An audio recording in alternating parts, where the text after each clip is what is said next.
a dynamic period of change. So remember, whenever you're looking at culture, culture is not going to be uniform for everybody. So a lot of what we talk about in the 20s is going to be urban, okay, because that's where most of the news and the history is recorded. But there'll be times we talk about the shaping dynamic of America's differences regionally that emerges during this period too. So during the 20s, and again, I'm going to show you, the 20s are usually called in history the roaring 20s, and that's associated with the economy. The economy of the 1920s was super hot fire, like it was just blowing up, so to speak. The Jazz Age is another name collectively for this period in history because of the cultural influence of a new music style. And really, if you look at this note right here, many American historians consider this the true birth of what is today modern America. And by that, I mean beginning to have technological availability to lots and lots of people. For the first time in American history, we are truly urban, and that's what this points here. So the majority of Americans, keep that in mind, the majority of Americans by the 1920s are now highly urbanized. Okay, so if you're looking right up here, it's right about here. So well over 50%, and it will never go back. Today, the vast majority of Americans live in cities or in their suburbs within the greater metropolitan area. And you can see that in elections and things like that. And of course, we talked about in the urbanization chapter, there's so many amenities in cities. This has a great allure, from work to, although I got to point out, we may have the absolute coolest minor league baseball team name of all time right here in Danville. And we just seen the vote on the Danville minor league baseball team's name. Are you ready for it? The Otterbots.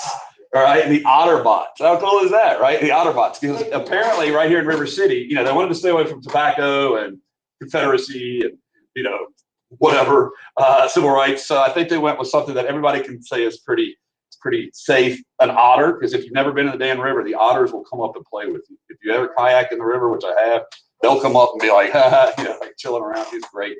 And then the technology development of Danville is cutting edge now. A lot of places people don't realize that at the Institute, ILR kind of place. And so they're robotic, right? They're doing a lot of robotics and education now and teaching in Danville. So they combine robots and otters, and they've created a robotic otter as the mascot for Danville's team. So a sign of Danville's future, the Otterbot, right? Something to get excited about. I can't wait to get my first Otterbot t-shirt. Yeah. Otterbots roll out, right? Like you got to go with it.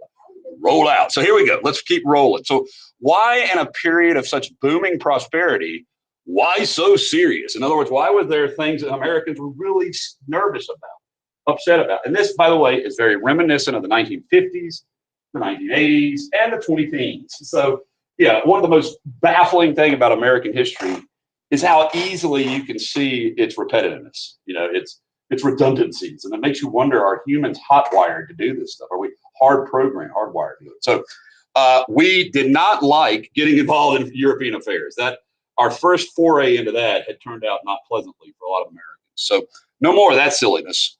No more foreign ideas, socialism, anarchism, Bolshevism. Let's get rid of all that stuff. No more foreigners. Let's get rid of them too, or prevent them from coming in. But I want to underlying all that dislike of is anxiety. So if you look at America today, many Americans are, rather than being excited about change, like Otterbots, right? They're anxious about change, right? They're anxious. And that's a very, historic struggle between conservative and progressive. Like conservatives, like they don't necessarily like the pace of change being very fast. That's one of their philosophical beliefs. And so there was so much new technology. Well, with new technology comes technological unemployment, right? And if you look around Danville today, it's harder and harder to find manufacturing jobs. They're there, but they require more and more skills. And so people want those old jobs back where they did not have to be technologically savvy, right? And particularly technological unemployment. These consumer products that are going to explode on the market in the 20s, they're going to create for the first time in history a kind of sense of, I need something that I didn't know I needed. And we'll talk more about that as we go forward. And then, of course, there's a whole lot of changes in what is cultural, particularly for teenagers. And so that's going to be noteworthy. because this is going to be the first generation of sort of a youth rebellion. We haven't really talked about that at all, right? We haven't talked about the youthful population, other than that they're immediately going to work. You know, up until this point, Americans pretty much worked and then died. Like that was life, you know. And now you're going to see a lot of Americans have, for the first time, free time, right? And what do they do with that free time will be a big question. So 1920s is a huge change. And again, I mentioned this in the last chapter. It gets put into the chapter on the 20s, but the Red Scare is over basically by 1920. You understand? It's an event that really peaks in 1919 winter and into 1920. So the Red Scare, and this is the first Red Scare. And so red, of course, is the color associated with communism.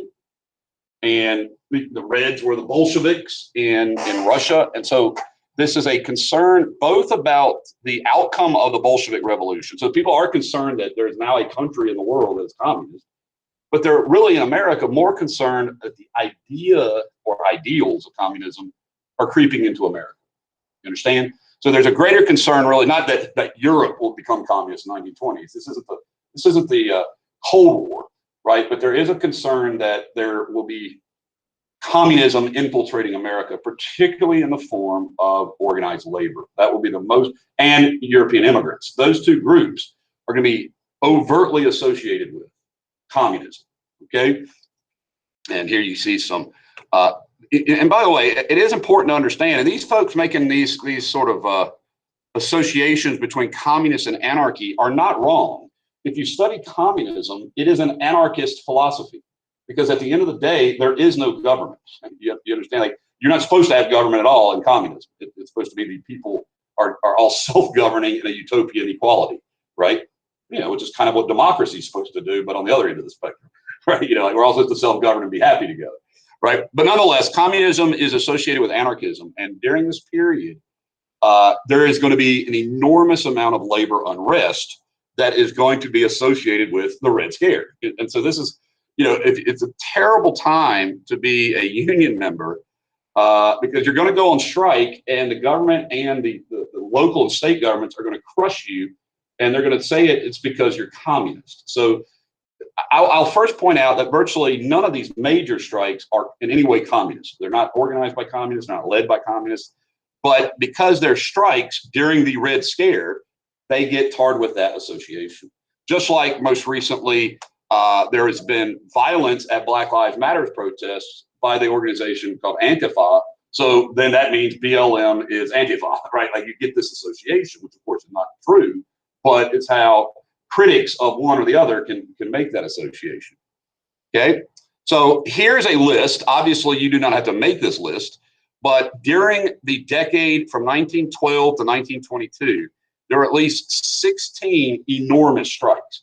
I mean, like nationwide affecting strikes. So from coal to steel to clothing to railroads to the actors in Hollywood, you know, like lots of people go on strike during this period. So there is just a constant sense that, and I want to point out that Maitland's in West Virginia, the steel strikes in Pittsburgh, the coal strikes in Alabama. So this is not distinctively one part of the country, it is across the country.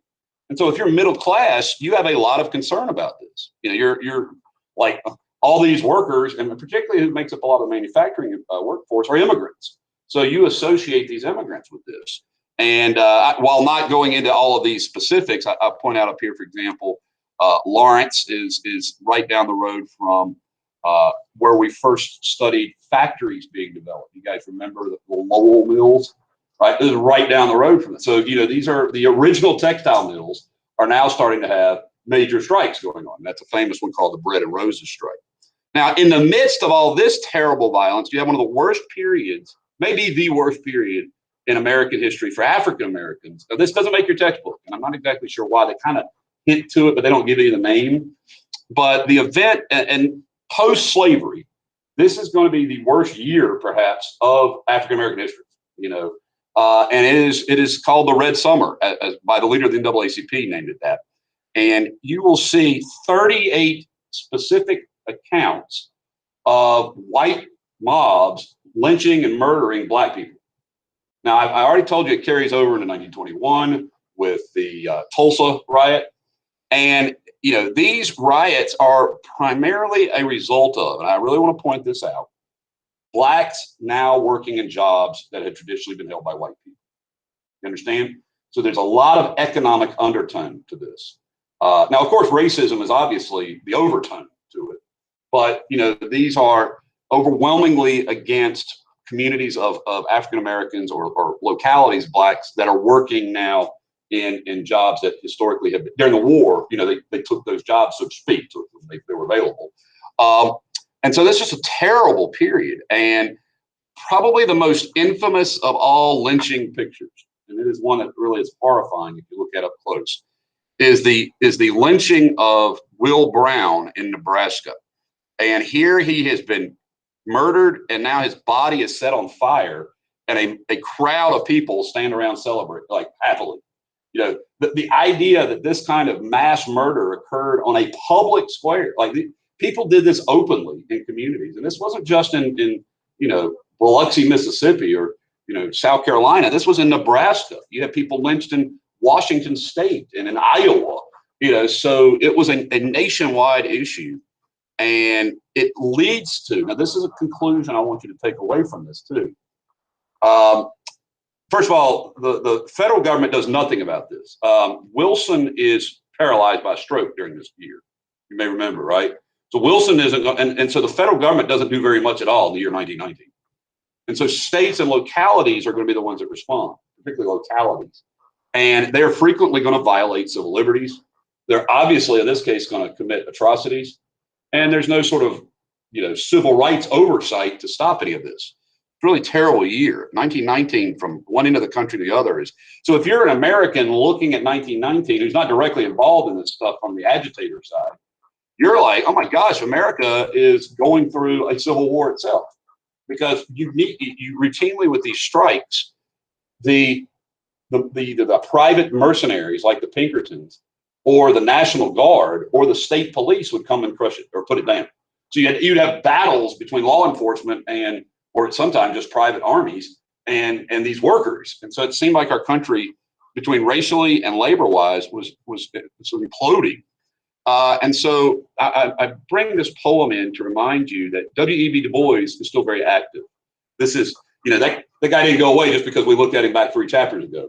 And he's one of the leading founders of the NAACP. And he wrote an essay, which I've got an excerpt here, where he's talking about African-American soldiers returned from the slavery of the uniform. Now, you know, he's arguing that being a soldier was like enslavement, right? Which the world's madness demanded us, World War I, okay? To don the freedom of civil guard, wearing American clothing. We stand again to look America squarely in the face and call a spade a spade. Now, that's the language that black people would be called by other white people, an ugly racist term, you understand? But he's using it in kind of as a, you know, like satirically, right? And he says, we sing this country of ours, despite all its better souls have done and dreamed, is yet a shameful land. We return from fighting, we return fighting. So what happens is a lot of the soldiers who come back from World War I, black and white, experience sort of hostility, all right, particularly black soldiers. And they're used to, for that year that they've been in France, being around white people who were treating them equally, you know, and so they're like, this is achievable. The idea of having racial equality. And so they're going to, and I told you the other day, they're going to increase militancy. You guys know that word? They're going to start arming themselves against white violence. They're going to start being more agitated and more organized to try to resist this. So tensions get hotter, you know, as a result of both the race riots, race attacks, and the soldiers coming home and saying, we're not going to accept this anymore. Like, we're not going to just roll over and be, you know, have lynchings done to us. But I would really want you to remember that the American public are not particularly sympathetic of these strikers, even though a lot of those strikers are the American public, right? Like, so one group of Americans look at these people and criticize them. Another group of people are these strikers. So you have this sort of labor union worker class type, manufacturing class, versus the sort of service sector middle class type. And they're saying, get back to work.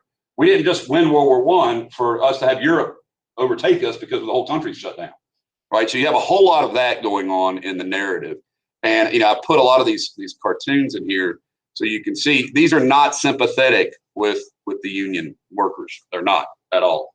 And I think the best example of how quickly sympathy shifts is the AA. So the AA was the Amalgamated Association of Steel and Tin Workers, right?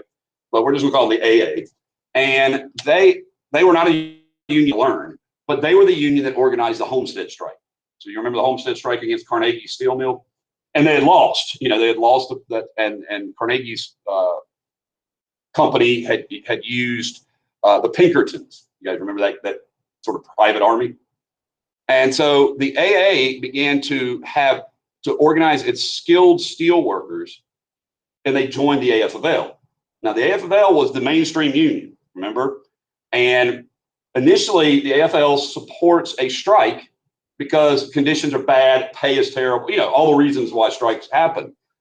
But during the strike, the U.S. Steel, that's now the company, at Homestead it was still Carnegie Steel, now it's U.S. Steel, brings in black strike breakers, black workers. And the AFL sees that the public opinion is turned against the AA.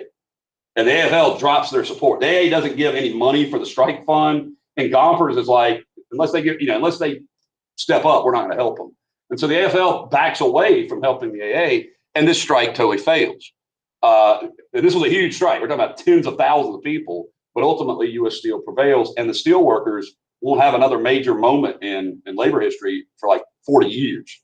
You understand? Like, this was a major setback if you're in that group of people. And I would ask you guys maybe to check out some news. Go look and see what's going on down in Alabama about Amazon, because there's some conservatives like Marco Rubio and liberals who are supporting the Amazon workers in Alabama forming a union. It was very interesting, that unionization is really, really low in American history now, right? This was as it was rising in this moment in history. Particularly AFL had grown a lot.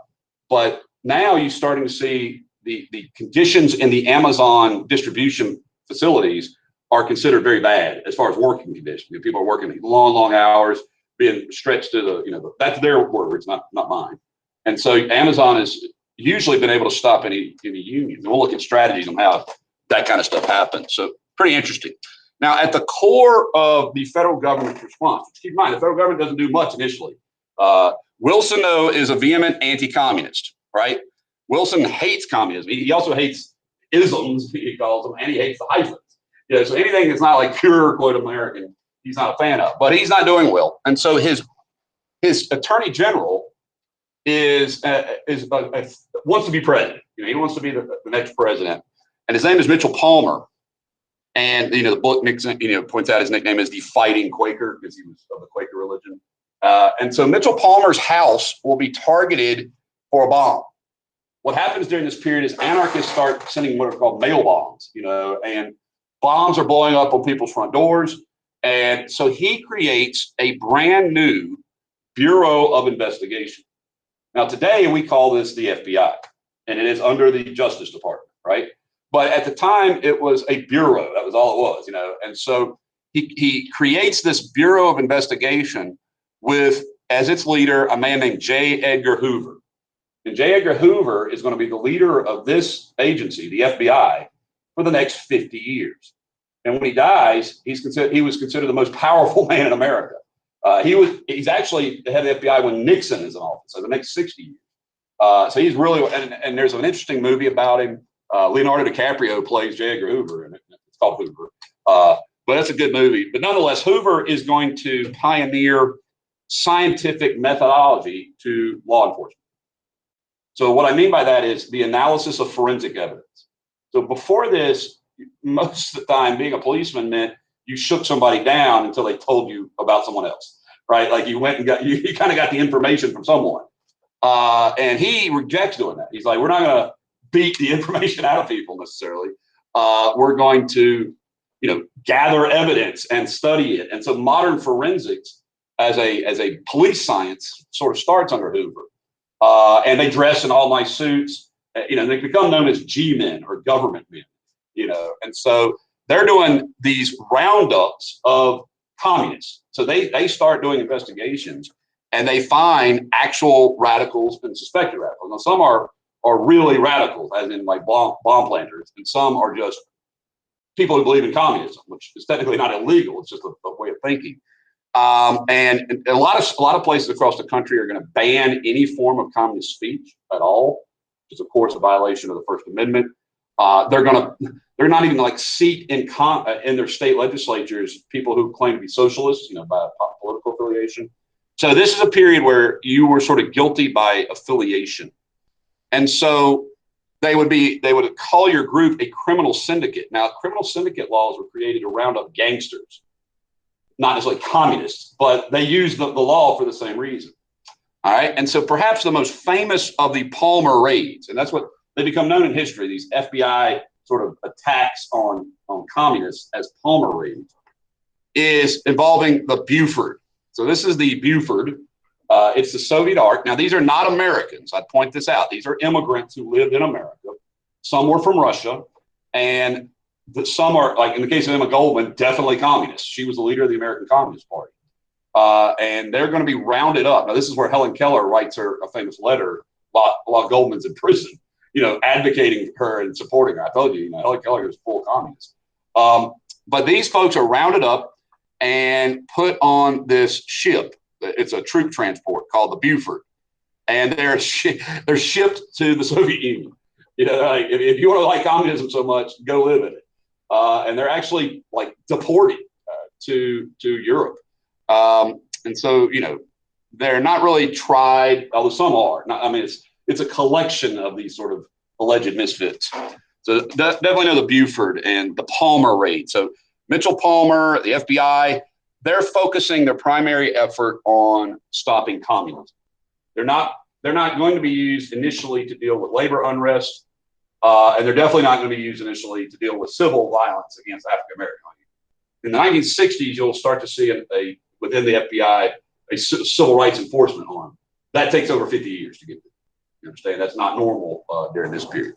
Their focus is on two things, I should have said: communists, and of course the other, bootleggers. And so we'll get to them in a minute. All right. So how does business do as a result of the Red Scare? How does the American corporate world do? Well, first of all, this is a wonderful time if you're anti-union. So they will literally use the 20s. Keep in mind, they have a very sympathetic government in Washington. Lots of sympathetic government. These businesses do in state legislatures. And so you're going to see a host of anti-communist laws passed, anti-socialist laws passed, and labor unions are going to be directly affiliated with that. So if you're, better dead than red would kind of be the attitude. And so if you're a striking union person talking about things like solidarity and brotherhood, that reeked of communism. And some of these were I'm not gonna lie, some of these union members were syndicalists, but most of these folks were not. Like, as a rule, these were not communists attacking the workplaces. But it's one of the most tangible results, though, is what is called the American Plan. And the American Plan was a very well-crafted strategy to pass what are called now right to work laws. Okay. And so Virginia is a state where we have that as a statute. And what it is if you go back to the 1880s, you may remember that guys like Gompers and others had advocated for what was called the closed shop. The closed shop meant when you go to work at that factory, what's the condition of employment? Union membership. So in other words, that's all of the workforce that's not management at that place is unionized. And of course, you knew that if you went to work there. What this does is it outlaws that. It says you cannot have a closed shop.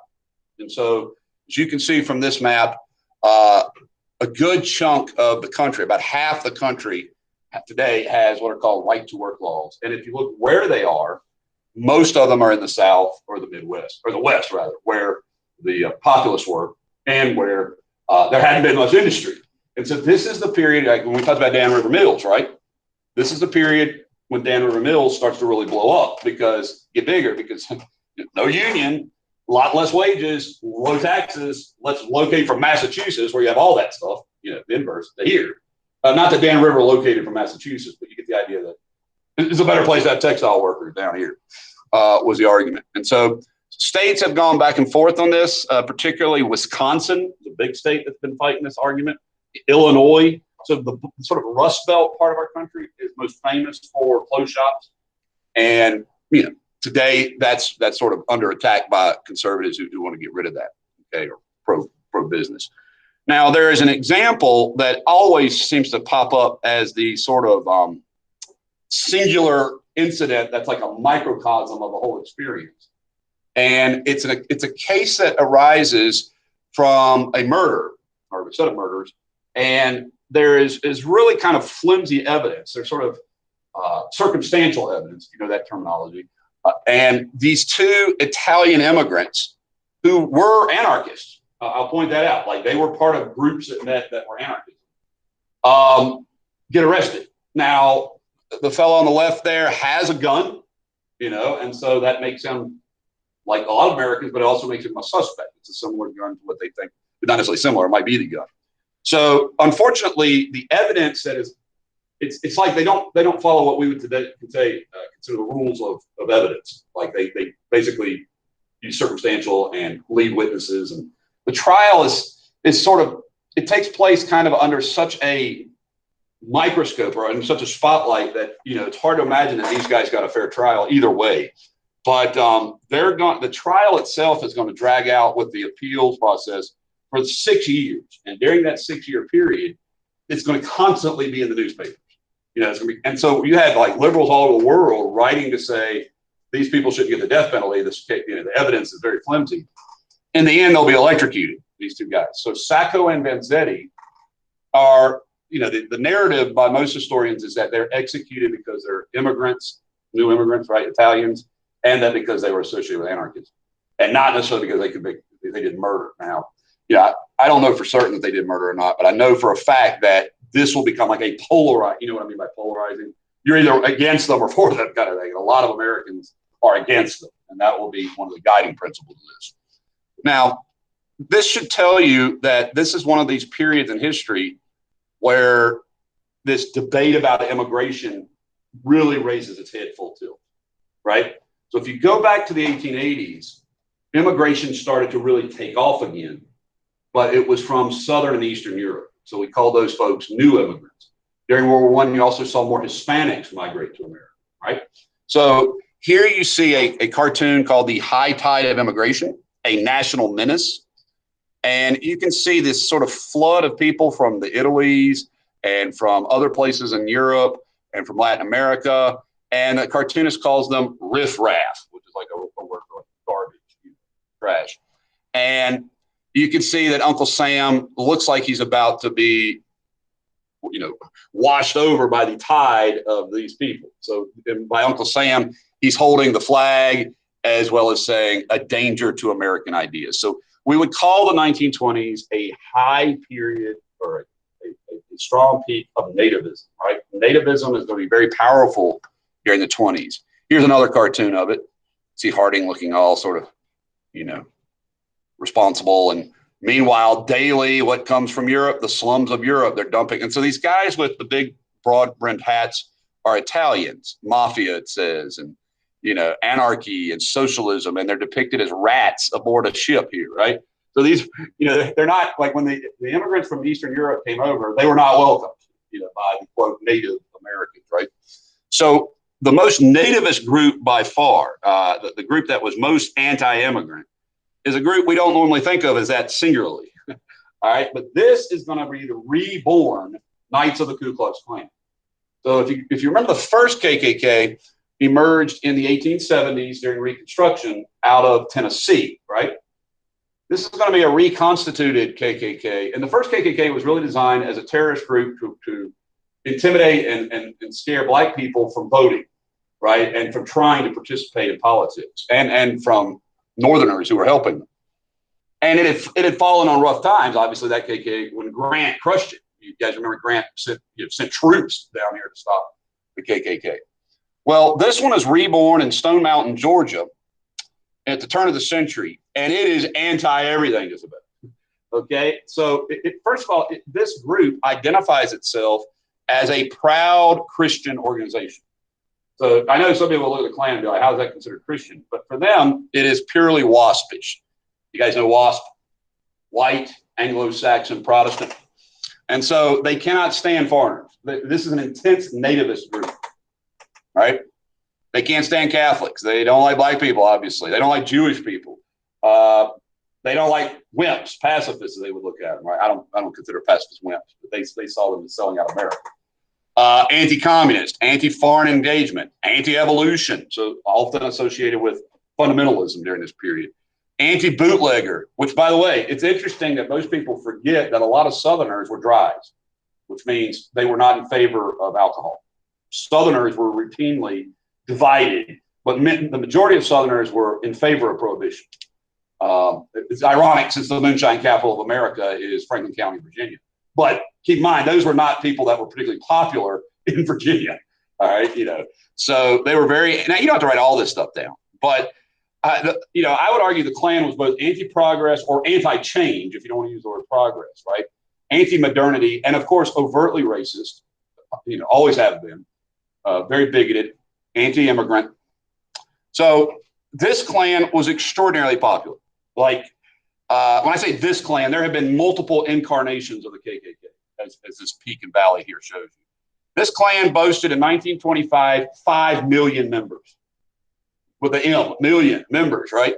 And that's a march down Constitution Avenue with their unhooded, by the way. They got the little hats up, but they don't have the mask over. So, members of the Klan met with President Harding.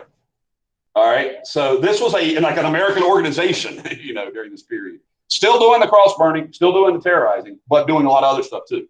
Right. It's like they've gotten bigger. And by the way, the Klan was in Seattle, Washington, Portland, Oregon, Indianapolis. So remember those race riots? Yeah, well, there's a reason why people were attacking black people. A lot of them were Klansmen. And so I'm talking about 5 million of them. So this is the peak of the Klan. This is in Washington State. This is Seattle, Washington right here. Of course, this is Washington, D.C. So from Washington to Washington, there was the Klan, and it was huge. But eventually, like so many groups, it ripped off its members, right? The leadership of the Klan embezzled money from the people who were paying money to the Klan. And once the violence of the Klan began to overshadow the popularity of it, people started leaving it in droves. See, here's the thing. You could be a racist and a nativist and not be a member of the Klan. And so people realized that was probably not the thing you want to be associated with. This Klan dies out in like 2 years after it peaks, right? It goes up in 25, and by 29, it's pretty much a done deal, So this is very much the peak of this. But these folks don't go away because the Klan is gonna really come back in full force in the 50s. You'll see there. Obviously, not the number. Like, again, I point out that in this number that you see here, 5 million. That's like dues-paying members of the Klan. So back then, you joined the KKK like you were joining a fraternal organization, like being in the Masons or something, which is hard to imagine. And so there it is. Now, this nativism was, of course, targeted at new immigrants, and the nativists found a very sympathetic ear in the new Republican presidents of this era and the Republican Congress. So Republicans were historically not the party of immigrants, right? If you go back, the Dems have always been the immigrant party. And Republicans in Congress, and some Dems too, Southern Democrats particularly were nativists, were particularly afraid that these immigrants were going to bring their communist ideas to America. And so they're going to slam the door shut. Now, like the book, for whatever reason, doesn't call this, but you need to know this phrase. The term for these two laws that are passed in the 20s is the national origin system. Okay? The national origin system. So what that means is your being able to migrate to America is dependent on what country of origin you were from. Okay? And so what they determined was a way to stop new immigration was to establish a quota system. So the first law creates a quota, and the quota is pretty obvious up there. They are using the census. Keep in mind, the census records population, not citizenship. So they can figure out how many people live here, right? Immigrants or non-immigrants. And so what they say is, we're going to take the census of 1910, which for them would have been the census before last, right? 1910, and limit it to 3% of that group of people. So if you came from Italy in 1910, they would measure how many people came over. So if it was like 300,000, now 3,000 could come. Well, that'd be 1%, 9,000, right? So that's a huge reduction in from whatever country. Now, the countries that could come a lot were like England and stuff, and they didn't, because the English weren't migrating to America, So the interesting thing about this is it's designed to stop new immigrants. Well, it doesn't stop it enough to make the natives happy. So they pass another law with the very memorable name, the Immigration Act. Make sure you can remember that. What was the act targeting immigrants? Oh, okay. So the Immigration Act of 24, it drops it down to 2% of the year 1890. Now, that's going way back, right? So you understand, it's like 2% of whatever ethnic group came into our country, or our country was made of, not came into, but was our country's like sources. So you keep in mind, back then you put your country of origin. So, very, very few people in 1890 were Italians, not that many yet. And so this is virtually ends immigration. It almost stops immigration altogether. They also ban Asian immigration, particularly Japanese now. So you got the Chinese ban, the Japanese ban. And so this is a period where the amount of immigration actually dramatically drops. And, it's an interesting point to make is that, illegal attempts across the border are the highest they've been in 2 decades this year, like right now, since January. And, people point and say, well, look, President Biden's going to be more lax on immigration than President Trump was. So that's the kind of argument that resonates, if there's statistics that back that up. So this is going to say using the year 1890 pretty much stops immigration from unwanted, quote unquote, unwanted countries. So if you think about this will be our system pretty much until the 1960s. You hear that?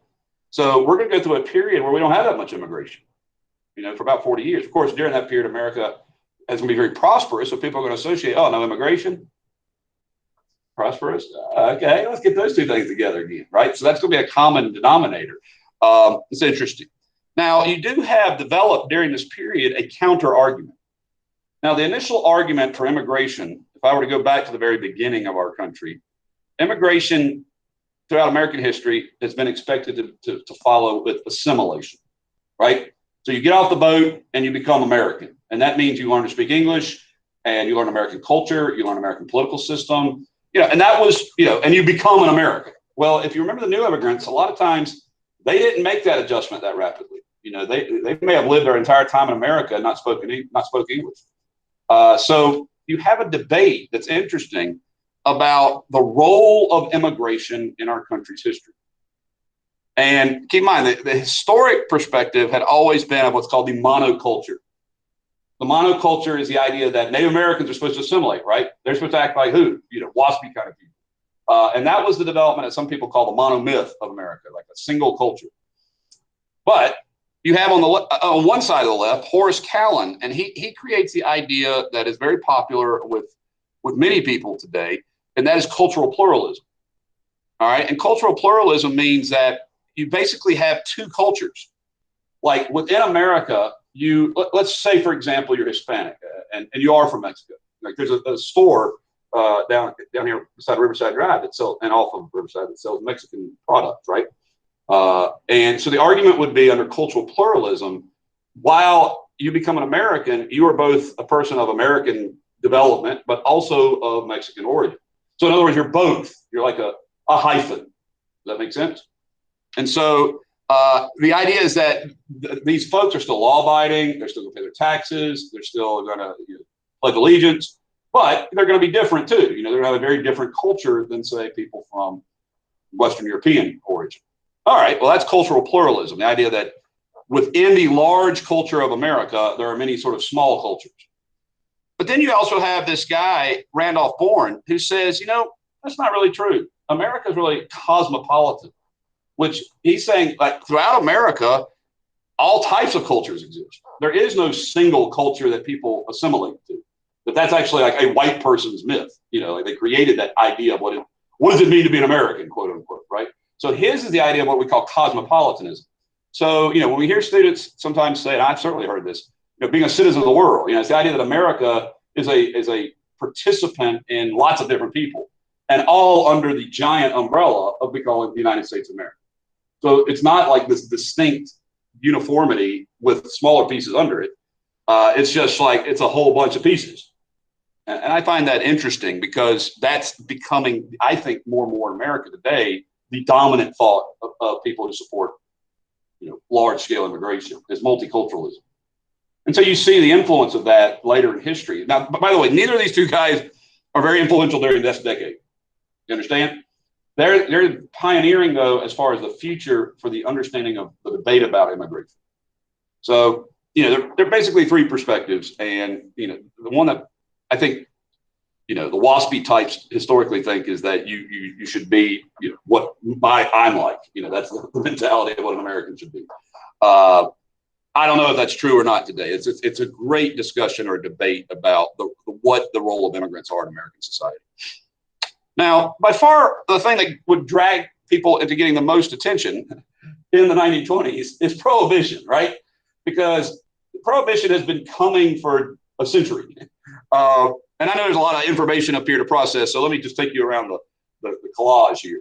So, first of all, just remember that prohibition dates back to groups like this, right? Like the Women's Christian Temperance Union and the Anti-Saloon League, and particularly the reformers of the 1830s were temperance advocates, right? So it's been a century coming. And ultimately, the 18th Amendment is passed, and I'll take you down to the 18th Amendment here, as a result of World War I, right? So the 18th Amendment is passed, and that is prohibition. That's the amendment to the Constitution. And if you look here, during this period when you needed factories to be producing goods, if you were a drunk, you were a bad employee. You missed work, you showed up on the job hungover, or worse yet, drunk.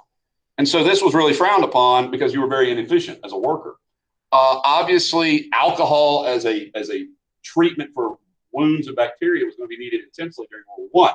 So a lot of the nation's distillers are actually just going to make alcohol for the military, during this period. But the problem with it is the problem with so many laws, and I honestly, I hate to say it, but I think the war on drugs has been a very clear similarity. And that is, you can't make people stop doing stuff just because you make it illegal. So then you have to ask the question, how willing are you to enforce it? You understand?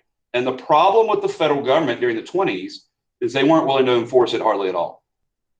Keep in mind, Harding had liquor in his White House Oval Office. They had a bootlegger in the Capitol building that would distribute alcohol to members of Congress. And they did not fund, the government did not fund with any effort the pursuit of organized crime. Keep in mind, what are they going after during this period? Communists, right? And so ultimately, they are going to pass a law, though, not ultimately, almost immediately, they have to pass a law called the Volstead Act. See, if you read the prohibition, it's the sale, it's manufacture, sale, and distribution of liquor and alcoholic spirits that's illegal. So if you could somehow magically have alcohol in your hand, you could theoretically have that, right? Well, the Volstead Act has to give funding and details to how to enforce that. In other words, the enforcement component of the 18th Amendment is called the Volstead Act. That's the law that the government is going to enforce the 18th Amendment. So in our country today, the law that enforces the war on drugs is called the Controlled Substance Act. Like, that's the law. That's the name of it. So what happens is the government does create a group of specialists, so to speak, within the Treasury Department. So these are not FBI agents. These are Treasury agents. And they become known in history as the Untouchables. And they're going to be headquartered out of Chicago. And the reason they're called Untouchables is the guy that creates them, Elliot Ness, that's the guy on the bottom right there, wants them to be policemen who aren't corrupt, right? Who haven't been bought off by the gangsters. Remember, Al Capone is basically the Lord of Chicago, right? He runs Chicago like it's his own personal fiefdom. And he's one of the richest men in America. He may be like the fourth richest man in America. It again reminds me of the Medellin cartel. When Pablo Escobar is killed, he was the seventh richest man in the world. So these are extremely rich people, and the government is doing a very lax job of enforcing it. And one of the reasons is because you can't simply outlaw people's thirst, people's taste. Now, there were efforts, and I'm going to tell you, when prohibition was passed, people thought it was permanent. It's an amendment to the Constitution. We don't make many of those, right? And so a lot of people were sympathetic of it, like outlawing alcohol. That's a good thing. See, here's a good cartoon I found. A bushel of corn makes 4 gallons of whiskey, which sells for $16. The farmer gets 50 cents. The railroad gets 80 cents. The distiller gets $4. The government gets $4.40. The saloon keeper gets $7. The consumer gets drunk, and the wife and children get nothing but rage and sorrow. So there was this sentiment that alcohol was absolutely terrible. Now, you want to talk about how different it is in our area. In my lifetime, when I worked at Food Line when I was your age, you could not sell alcohol on Sunday. You couldn't sell it. All right, we were a dry county. So people on their way to the races, or people on the way to the lake, or no alcohol. They look at it like, what do you mean? It's like we were a dry county on Sunday.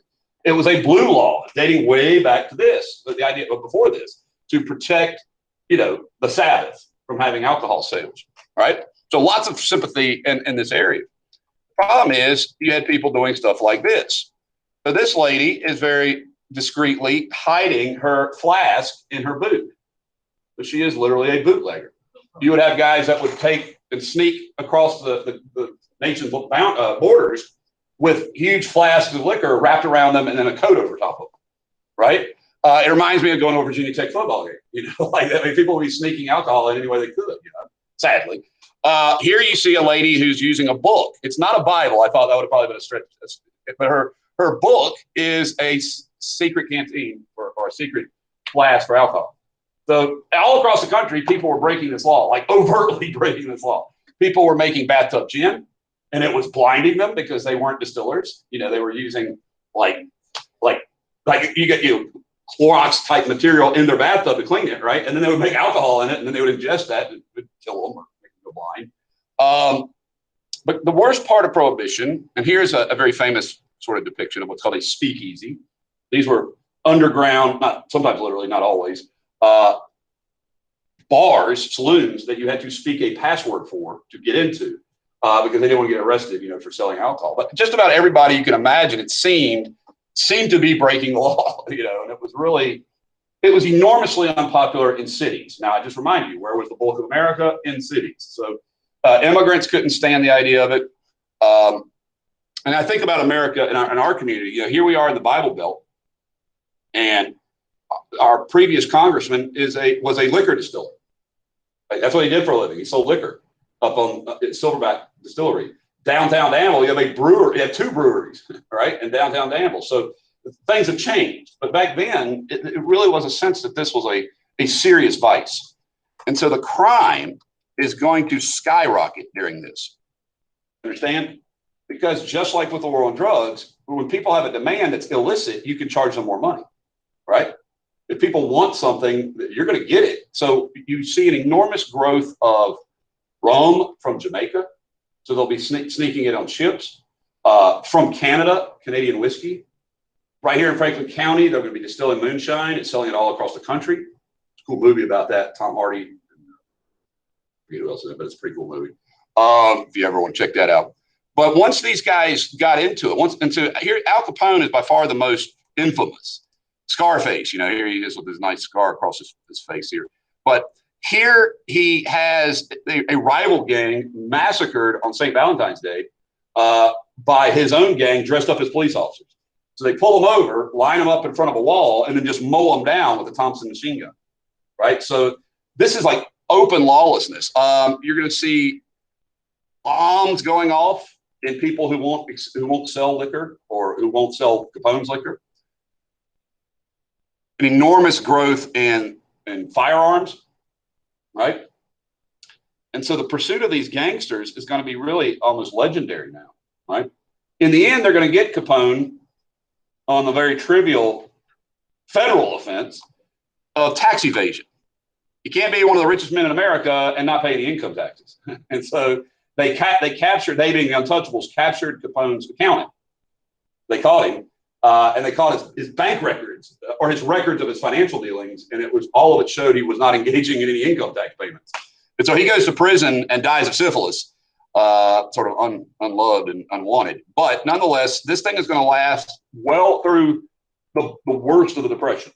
So as one historian said, when America most needed a drink, they couldn't take one, right? So during the Depression, until FDR says, okay, we need people buying stuff and we need people making stuff. So let's get alcohol back on the game, So this amendment's not going to last long. It's going to last for 13 years. But boy, they thought it was going to be there forever. Okay. But organized crime decided, hey, let's do some other stuff. So Once they discovered they could run the racket, so to speak, which is gambling, where it's like a lottery. You could play the numbers. They would then control the prostitution in the cities. They would control the gambling dens, like places where you could. And then they discovered that there's something a whole lot easier to smuggle from Mexico, and that's narcotics. So you're going to see for the first time in American history, illicit drugs not being sold by like pharmacists, but being sold by on street vendors, so to speak. So you're going to see like cocaine first appear in America, heroin. Opium had been around, as we've talked about, but they discovered there's a wealth of money to be made. Now, I've put up here on the right the most infamous crime of all, and ironically, it's not related to organized crime. So one of the great heroes of the 1920s, and I'm going to jump ahead to him now since I'm mentioning him, is this man. This is Colonel Charles Lindbergh, and Lindbergh had movie star looks, and he was an extraordinarily gifted aviator who actually flew the very first plane across the Atlantic Ocean. So he was a massive celebrity. He was like, like a guy who landed on the moon. So this guy Lindbergh was hugely famous, and his child was kidnapped out of his home. His child was kidnapped, and here it's like kidnapping those, like Brad Pitt's child, the most popular person in America, or one of them. And so the FBI came in with their forensic evidence. Now, the immediate belief was it was some gangsters had done this and we're going to shake him down for money, like ransom. He was a little baby, I think the baby was like, I don't know, 10 months or maybe a year and a half old, not old, like a small child. And they start doing a forensic investigation, and they discover the ladder, which was used to climb up to the second story window where the baby was kidnapped from the nursery.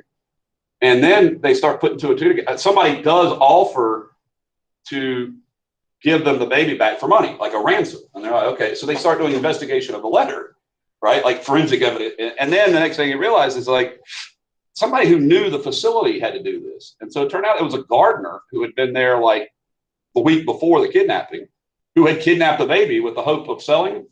But during the kidnapping, he had somehow either dropped the baby or hit the baby and killed this child, and had buried the child not far from Lindbergh's house. So the FBI is going to track this guy down and get him. He turned out to be like simple-minded, kind of, like not a very bright person, but nonetheless, he's going to be caught. So he's not actually associated with organized crime, but it just shows you how this was a period of sensational journalism. And so the headlines, I'm not going to say they loved it, but, remember the line, if it bleeds, it leads, right? So the more violence, the more crime, the more people wrote about it. And man, it was a violent period. Okay. So that's a whole lot already going on. All right. We got all this. I mean, I told you it was like the first, like 2 years of it. Okay. Now, meantime, you have a pioneer in education, reforming public education, particularly higher ed, but particularly for education in general. So this, guys, remember William James? So what's the value of education? Do we learn Greek and Latin, and do we study what Aristotle studied? Are we all going to be Aristotelian? I would like that, but that's probably not reality, right? So Dewey said school should be experiential. You should learn by doing more. So like you should be like little historians rather than just recitation of facts. Okay. And you should be knowledgeable in ways that you can learn forever. So what I'm trying to teach you now are skills. It's not just the knowledge of the content of history, but it's skills that you'll be able to utilize as young adults and then all the way up into old age, right? So we call him the father of progressive education. So what he's trying to do is to really pioneer the idea, and keep in mind, this is a radical notion that people can be educated to make good decisions. I know that sounds weird, right? But historically, most people have just let the leadership pick the other leadership and then tell them what to do, right? He's saying, nah, we all are capable of being there, right? And so I'm a big fan of Dewey in that respect, like the idea that you should become, you're not just being like little programmed people for workforces and that's it. You are becoming a productive part of a social democratic society. So he's the father of progressive education, John Dewey. And, really an interesting guy to read. If you've ever been interested in education career, he'd be a guy you'll have to study. Okay. So there is a guy that the book, I think, just kind of casually mentions and then just keeps going, rolls on with it. And he's like the most famous dude of the first half of the 20th century, just about, right? So we last talked about minister, and this is not on your study guide, and I wanted to add it, and I forgot to, but you should write down this man's name. So his name is Billy Sunday. And he was actually a Major League Baseball player. He played professional baseball for 6 years. It's a great, something like that. And I think he was a pitcher. But yeah, I'm pretty sure he was a pitcher. So what he would do, first of all, he is a continuity from, if you guys maybe remember in the 1880s and 90s, we were talking about industrial revivalism or urban revivalism, right? Rauschenbusch, Gladden, Moody, D.L. Moody. So the thing that's important about this class is that there is a continuity of religion throughout our history, right?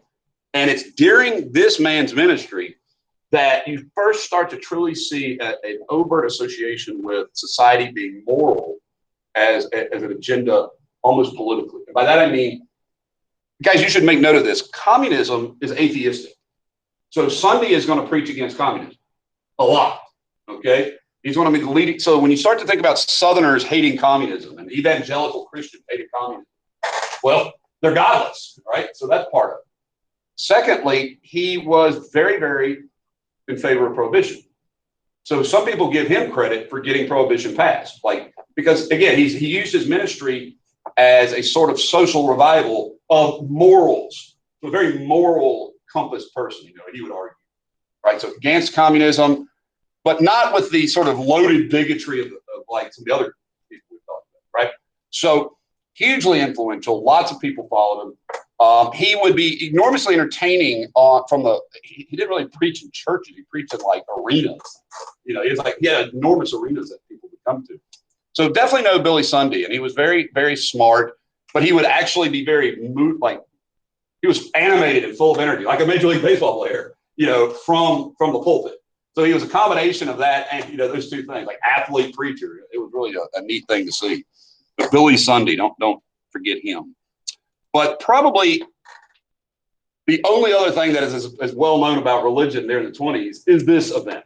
This is the Scopes monkey trial. Man, it is a fascinating story. Like if you've ever read about this event, and there's a great play that takes the language of the trial and transcribes it. So they turn it into a play called Inherit the Wind, which is a line from the Bible. So if you're ever interested in a really great sort of getting insight into the exchange that took place during this trial. So let me give you the context of the trial. So you recall we were talking about modernism and fundamentalism, right? So there were many Southerners particularly, but not just Southerners, but many states that wanted to prevent the teaching of Darwin in science classes. So in 1920, actually, I forget the year they passed it, but in 25, the law that was in effect was called the Butler Act. So the Butler Act made it illegal to teach any type of science that refuted divine creation. So you couldn't teach, Darwin, right? And in the state of Tennessee. And there is an organization, which I guess you should learn, that is still around and champions the issue of civil liberties, called the ACLU, right? And the American Civil Liberties Union wanted to get what's called a test case. So a test case is like a case to challenge a law. If you believe a law is unconstitutional. So the ACLU believed the Butler Act was unconstitutional. So they needed a test of it. So they put a flyer in newspapers. We're looking for someone who's willing to challenge this law as a teacher. Well, the town founders of Dayton, Tennessee, which is literally like Chatham, y'all. I mean, it is like a small little town. Saw this newspaper in the New York Times, I think it was, this article about the ACLU's looking for a test case. So these town leaders, like their Chamber of Commerce guys, they get together and they're like, hey, we got a young man who's single and he doesn't have any kind of like attachments. And he's a high school like teacher named John Scopes. And we're going to ask John Scopes to break the Butler Act, to bring the ACLU in here, and because we want the popularity of it. We want this to be like an event, we want to people are going to come to Dayton, and they still do because of this thing. And boy, are they going to come, like newspaper reporters and people are going to go pouring into this little town because Scopes gets arrested. Now it's all staged, like the chief of police and the Chamber of Commerce and Scopes, they all get together and they arrest him. And Darrow comes in for the ACLU. Now, Darrow is one of the most famous lawyers in American history. He was known as the attorney for the damned. That was his nickname. He had represented Leopold and Loeb, which were two young men who accused society of causing them to kill this group of people. But he was one of the most successful lawyers in America. He had gotten a lot of people off of, constitutional challenges, but he was also an atheist, and he did not like this kind of, regulation of science, he believed. So he is excited about coming down to represent John Scopes. He wants he wants Scopes to lose, and then he wants to go to the Supreme Court. That's how he wants this to play out.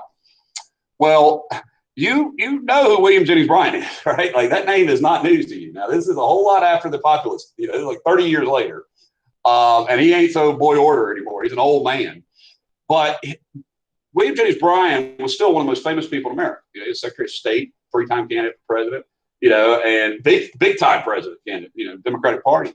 So Darrow is going to proceed to, defend Scopes, and Bryan shows up. And Bryan is there to offer expert testimony against evolution. And Scopes' lawyers are like, Darrow, yeah, we'd love for you to do that. And then the public, the Commonwealth's attorney is like, why? We don't want you to do that. Like, we don't want to put like creation on trial. We're putting, did this guy break this law or not? Well, we know he broke this law. So when Bryan shows up, he wants to be put on the stand as a defender of creation. You understand? Of the Genesis narrative. And Darrow is like, heck yeah, like, let's do this. Now, they were actually pretty nice to each other. Like, they were decent gentlemen behaving to each other, But once Bryan was on the stand, Darrow starts cross-examining him about the Bible, about literalism, about fundamentalism. Like, do you literally believe Jonah was swallowed by a fish? Do you literally believe God made these suns stand still? Do you literally believe the world is only like 6,000 years old or something? And so he kept asking these things, and Bryan was like, yeah, I totally defended it. Well, people were stunned because they thought, I know around here people are like, yeah, that's absolutely what, because they're fundamentalists. But people around the world and around the country, a lot of people are not fundamentalists. And they're like, he really believes this? And when he starts cross-examining, he made him sound even more ridiculous. Now, it was like 102 degrees, so they end up having the trial outside. People are selling fans with monkeys on them, right? Over here, Bryan's books are being given away by the anti-evolution league. So the whole thing becomes a spectacle. Bryan is so exhausted from the ordeal with Darrow, he dies like 3 days later. Like, this will be it. This like kills him. And Scopes is convicted. And so ACLU appeals it, and the courts throw it out on a technicality. They give him like a $30 fine, and they don't make him, they rule it dismissed. So he can't appeal it to the Supreme Court. And so in this case kind of ends as a sort of kerfluffle, right? But what it does is it puts a spotlight, a huge spotlight on the debate between evolution and Christianity, right? Way more than Darwin ever would have wanted, And so that's the irony of all of this, is that this is exactly what Darrow had hoped, which is to make fundamentalism sound silly, right? That's what his objective was. And after this, it will become later illegal for a state to ban the teaching of Darwin. Not unconstitutional, based on religious beliefs. So today you'll have some states, the solution they see to doing that, like if you want the creation story, they require that science teachers teach a variety, like the debate about how the world began. And so that's where we are now. But this is I point this out because what the Scopes trial does is it encapsulates the desire to not have change, right? To the old time religion, right? Versus the modernity that's coming. And so I see in Americans today, particularly elderly Americans, a sort of cynicism against young people. How many guys seen like OK Boomer and right? Like that kind of negativity of young generation don't understand kind of thing. And it was the same thing. Like it's just the same narrative played out again. So it's kind of fascinating to me. But anyway, that's the Scopes monkey trial, so-called. And poor old Scopes, he was just caught in the middle of all that. His name's attached to it. He didn't have anything to say about it at all. Now, what else is roaring about the 20s? I got to tell you, man, this was a great time to be in business because the automobile is going to start full scale during the 20s. Now, it'd been around before. It's actually invented in Germany. Daimler and Benz are going to start the Diesel and Edsel. These guys are going to be makers.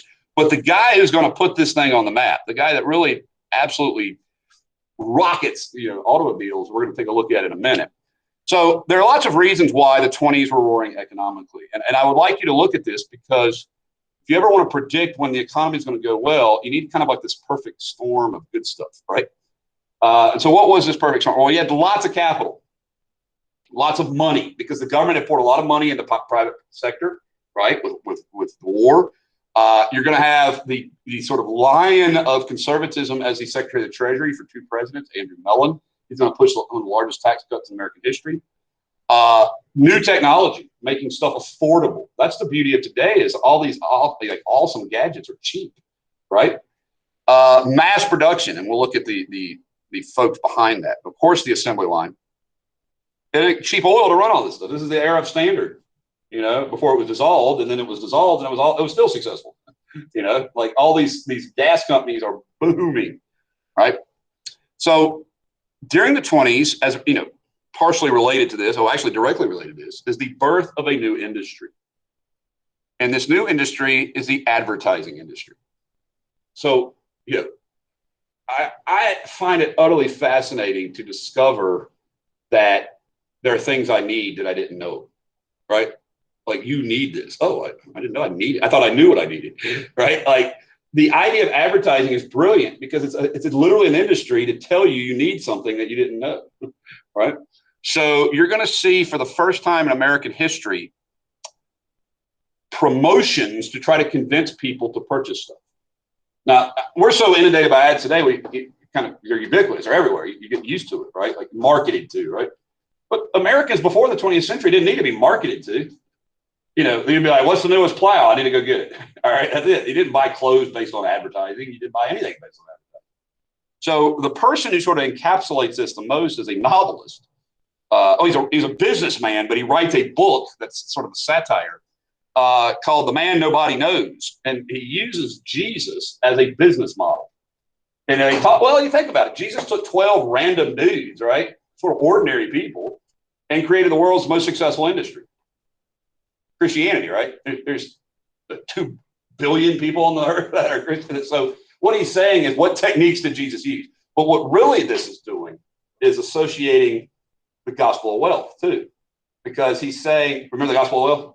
That it was completely within the realm of Christianity to sell stuff to you, right? Like, to convince you of what you needed. And they say, Jesus convinced you needed salvation, right? So there you go. It works. So this is sort of sacrilegious, but not really. I mean, it's kind of, he's not parodying the business of advertising. He's saying that with a good advertising man, you can sell to anyone anything, right? So what are they selling? Well, look at the stuff, man. I love the 1900 gravity washer, right? So that was the very first washing machine, right? The gravity washer. It was like a turnstile bucket, like a pit, not a vat of water, and it would spin in it, like just like a modern one, right? Here is the typewriter, the waffle iron, and the popcorn maker, and the toaster, and literally the first electric vacuum cleaners. Some of these things look so ancient, they need to be in a museum. But one of the things I want y'all to pick up on is things like 30-day free trial. They hook you, right? You use it, and you're like, oh, I like it. Or if you look here, $3 down and it's yours. $5 down and it's yours. So this is buying on credit. You put some money down now, and you what? You take it with you, all right? And then you pay the rest later. So the 1920s is the first time in American history where ordinary people are going to start using credit for anything other than buying a home or a farm, right? Like, related to that. You're going to start seeing people using, now there are no credit cards. The credit card's not invented until I think like 1957 or something, in the 50s. Okay, it's called the Diners Club card. But what it is buying stuff on credit, meaning you're buying it without all the money paid, and you have to pay more later. But man, this is enticing to only have to pay $5 to get a vacuum cleaner, right? Or to carry home a clothes. And so, the thing that advertising marketed effectively, and I think it's very good, is that this saves you time, right? It saves you time. I mean, it's just, and time is valuable to people. Anything that would make these sort of mundane tasks go quicker, right? And so people are going to jump on this. Now, I told you another key element of this period was the first time we had leisure, right? And leisure was, I mean, we did have some in the 1890s, gay 90s, you know, but for more and more Americans, and the reason is that sports is going to take on a professional element. Up until like the 1900s, sports was purely amateur. You guys understand what I mean by that? Like clubs would play each other, maybe schools, like universities would play each other, but it was purely amateur. But during the 20s, you had the advent of radio. Everybody hear that, right? Radio. And the sports that broadcast well on the radio became super popular, or the sports that could bring lots of people into one location to witness these sporting events. And then it helped that you had some of the greatest athletes at that moment emerge. So, for example, Babe Ruth, who really is one of the all-time great baseball players. I mean, he's not just, you haven't just heard of him. He really is a fantastic baseball player. Lou Gehrig, Ty Cobb, these guys were really, really good baseball players in a period where balls weren't, you know, like they are, bats weren't like they are today. And he was so successful, Babe Ruth was, that the owner of the New York Yankees built a brand new arena in the Bronx called Yankee Stadium, right? And so the Yankee Stadium was one of the very first major league ballparks. Now the new Yankee Stadium is actually like less than a block away from this one. They tore this one down and rebuilt another one bigger on top of it. But this is called famously the house that Ruth built, right? The Yankee Stadium, because Babe Ruth was so popular, he would sell out the old, was it? Not Ebbets. The old Yankee ballpark. I forget Ebbets Field. Anyway, the precursor to Yankee Stadium. And so you had neighborhood baseball clubs emerge. So you had the Chicago Cubs and the Boston Red Stockings. And so these clubs would then become rivals and play each other. And of course, it's the birth of Major League Baseball. You had the birth of professional boxing on a national scale. Now, black boxers and white boxers usually didn't box each other back then. All right. But if you know about the great black boxer, Jack Johnson, he was a boxer during this period. But the greatest boxer of the time was a guy named Jack Dempsey. And so all Americans kind of knew who Jack Dempsey was. You know, like he was really, really famous. And I put in here the guy who is really the father of modern professional golf. He was an attorney, and he was, you know, he was an absolutely brilliant golfer.